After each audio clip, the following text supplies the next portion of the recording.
Welcome to France 2022, The Choice, our daily show covering the presidential race. And we have 10 days to go before round two. An old controversy over the Muslim veil pops up again while some students are really upset about the results of round one. Here's the recap of the day with Shirley Sitbon.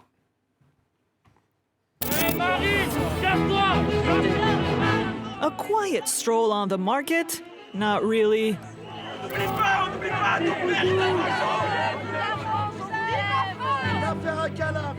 Opposition to Marine Le Pen has become more vocal, on the national scale too. Political leaders have called to block her from becoming president. Ça me confirme dans l'idée que je peux gagner cette élection présidentielle, car la brutalité qui est exprimée à mon égard est proportionnelle aux chances que j'ai de gagner cette élection. Her opponents say it's Le Pen and her ideas who are brutal, like the plan to ban the Islamic veil. Parce que le voile, c'est un uniforme que cherche à imposer au fur et à mesure du temps des gens qui ont une vision radicale de l'islam. C'est pas vrai, c'est pas. A bit earlier in the day, the hard-right candidate gave a better picture of what she meant. J'interdirais les uniformes islamistes. Et vous savez, il y a des signes d'un certain nombre d'idéologies totalitaires par le passé qui ont fait beaucoup de mal à notre continent, me semble-t-il. Eh bien, ces signes distinctifs sont évidemment, et Dieu merci, interdits. Eh bien, il en sera de même pour les signes de l'idéologie islamiste. Emmanuel Macron faced a young woman who accused him of zigzagging on the issue, which he denied. Déjà, il y a 5 ans, existait dans le débat le fait d'interdire le voile, à l'université par exemple ou ailleurs. Je me suis toujours opposé à cela. Regardez les 5 ans qui viennent de s'écouler. Est-ce que j'ai changé quelques règles que ce soit sur le voile? Non. Non. Et là, nous sommes dans une situation où aujourd'hui, il y a face à moi un projet d'extrême droite qui consiste à proposer à ce que la France soit le premier pays au monde qui interdise le voile dans l'espace public. Le Pen was pushed on the thorniest issues like the death penalty. After saying it could be reinstated by referendum, she took a U-turn. Vous pourriez faire un référendum sur la peine de mort? On peut pas, c'est anticonstitutionnel.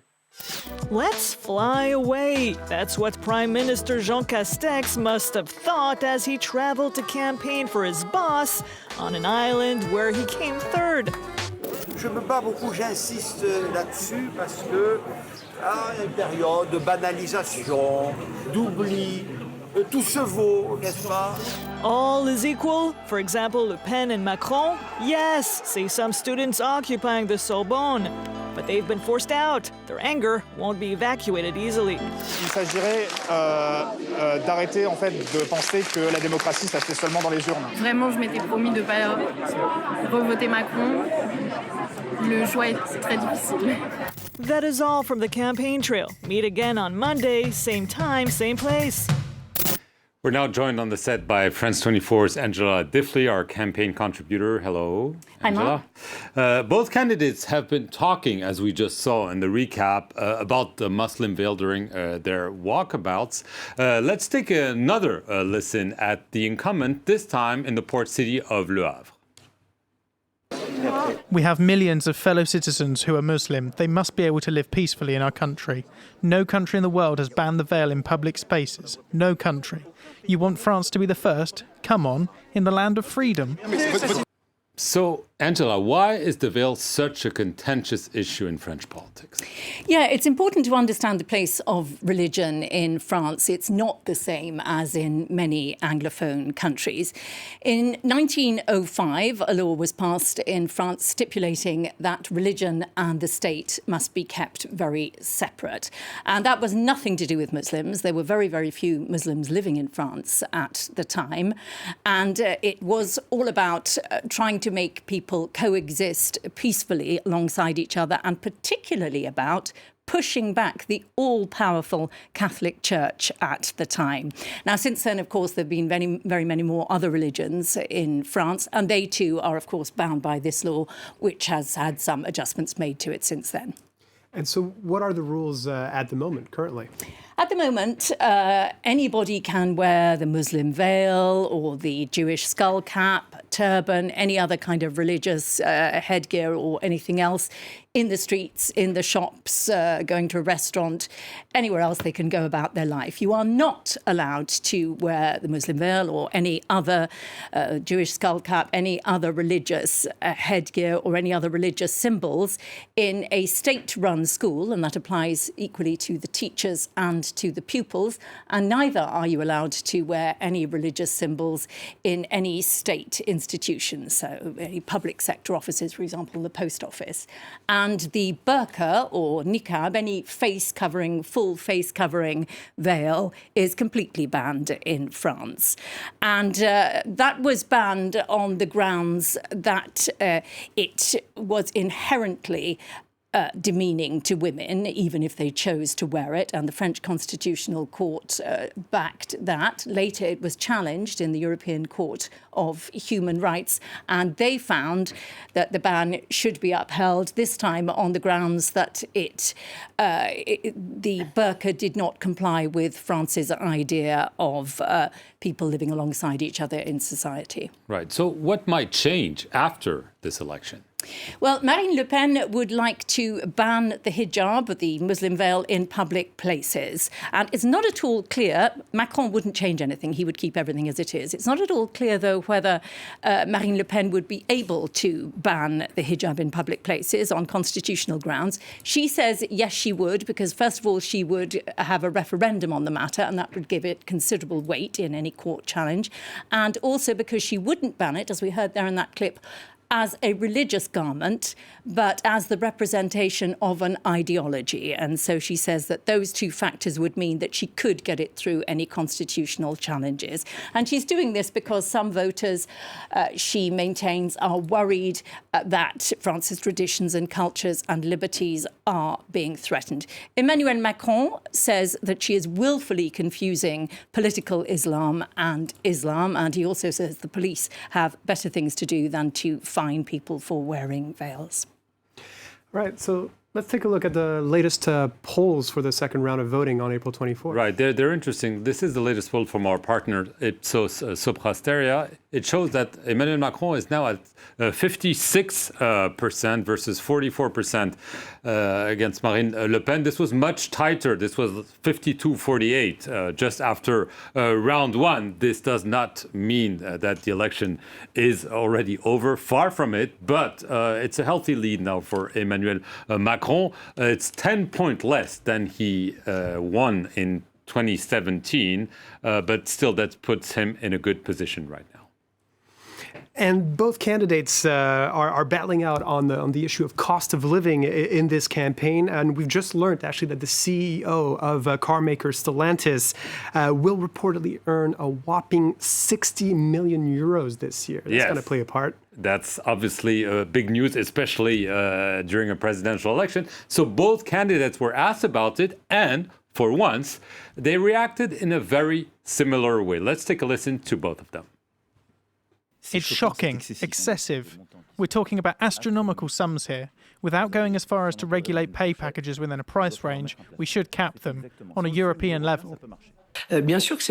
Of course, it is shocking. I believe that one of the ways to mitigate these pay packages that are out of proportion with economic life could be precisely to bring in employees as shareholders. I'm not talking about profit sharing only. I think that in companies such as this one, we should discuss a concept that would be similar to a legal reserve of securities. And far-left leader Jean-Luc Mélenchon won about 22% of the vote in the first round. So obviously those votes are going to be the main sort of target for both candidates this time around. Yes, they're openly courting those voters. Mélenchon urged them not to vote for Marine Le Pen in round two, but do they vote for Macron? Do they abstain? Do they vote blank? Many of them are wondering, and they are torn. Our colleagues from France 3 went to the city of Creil, north of Paris, to take the temperature. In the city of Creil, north of Paris, left-wing voters are grappling with how to cast their ballots in the second round. Far-left candidate Jean-Luc Mélenchon won 56% of the vote here in the first round, and many residents are still digesting his third-place finish. You wanted him to be president? The French should have wanted it. Are you going to vote in the second round? No, there's no point. Even local police officers are undecided. We're going to have another 5 years of struggle. Between incumbent Emmanuel Macron and far-right Marine Le Pen, some are leaning toward Le Pen. I'd like her to win because I think she'd do a good job. The debate over the retirement age is central. Le Pen wants to keep it at 62. Macron wants to raise it to 64 or 65. Do you think people should work for longer? No. No, life is already too hard. There are certain trades that are really difficult. People would like to enjoy life before they die. Some people retire and barely have time to do that before they pass away. Others feel differently. I'm ready to work until 70 if that's what it takes to stop the far right from taking power. It doesn't bother me. Some are wondering how Macron's retirement reforms would affect pensions and how they would take into account arduous working conditions. I would prefer that my retirement not be pushed to 64 or 65, that's for sure. But I still don't know whether I'm going to actually vote. Young voters also feel stuck. Who voted for Jean-Luc Mélenchon? These first-time voters have decided they won't vote in the second round, even if it means the far right winning the presidency. I would feel responsible because I wouldn't have blocked it. But it would be against my values and principles to vote for Macron and his policies. It remains unclear how many Mélenchon supporters will turn out to vote in the second round. And in the lead up to the presidential vote, we're going to take the pulse of the country. Our journalists, Julie Dungoloff and Florence Villeminot, have been crisscrossing France, meeting voters to understand their daily lives, their concerns, and, as you'll see, their ideas for the future of the country. Yeah, and this week they met up with Officer Abdoulaye Kanté, who's eager to change people's negative perceptions about the French police.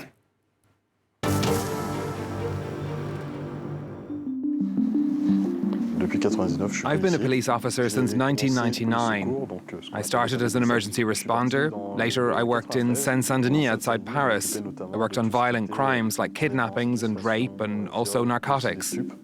One event that really marked me was the terrorist attacks in November 2015. My team was one of the first to reach the Stade de France, and we also participated in the raid in Saint-Denis.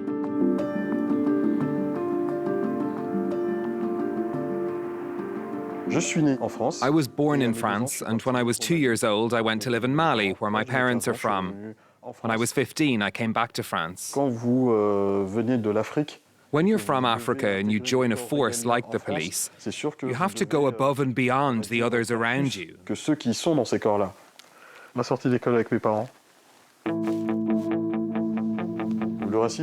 I've experienced racism. I'd be lying if I said I hadn't.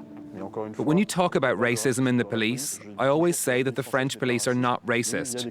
Rather, there can be isolated racist behaviour that has to be stamped out and denounced. The police have the power to enforce the law, but they have a role to educate people.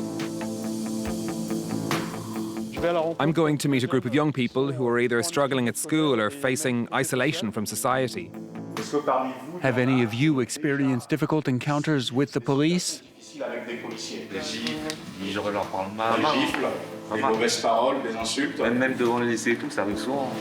Yes, there is unacceptable behaviour out there that gets reported and sanctioned. Often these colleagues put people unnecessarily on edge. But today, you young people have the law on your side. These are legitimate questions. For too long, the institution has been seen as one that covers up racism. But it's not only that.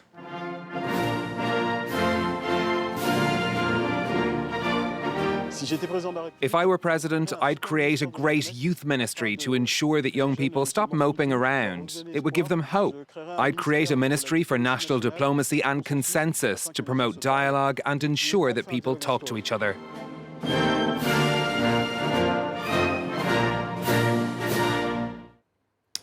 And that's it for this edition of France 2022, The Choice. Join us on Monday at 8:15 Paris time.